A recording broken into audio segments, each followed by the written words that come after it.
And this will bring a tear to my eye. If you think about it, we haven't seen this in 2 years. Sure. And we were on our knees praying every single day. Let it rain, let it rain, let it rain. Now it's raining. Our prayers are answered. It's amazing. You've seen what happened there in Joburg with the rain, eh? Yeah. The highway flooded. Yeah. People drowned on the highway. And that rain came to us to the Olifants. Okay, nice man. So it pushed up and it was in line with the camp. Sure. Or the level, yeah. level in front. Sure. So it was quite nice.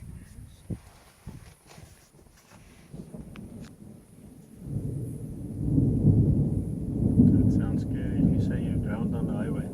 Yeah, in Johannesburg. Joburg. Yeah. Just doesn't make sense. You can imagine our Tambo. Yeah, they've actually stopped flights there as well. Yes. Yes, that's amazing. You can actually see the rain there. It looks like a hole inside there. Mm-hmm. And if you It's put got your the ears in like out. this, you can hear the rain. Mm. Sorry, I'm touching the steel again.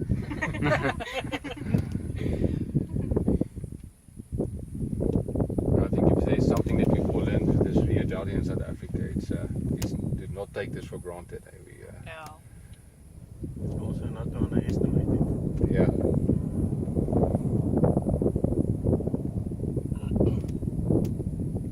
Even the Impala is scared to see him running this way. Oh, there's a car. Thank goodness there's someone out here. Or come and look at these crazy people driving around. Yeah. Mom, get the camera. The people is out.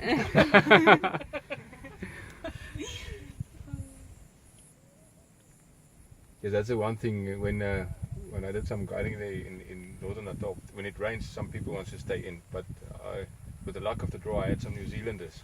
They do everything in the bloody rain. Eh? Yeah. We were soaked and we had to drive and say, let's go. And we don't have roofs there. Oh, lovely. So we have ponchos that we hand out, but I mean, you get soaked. It's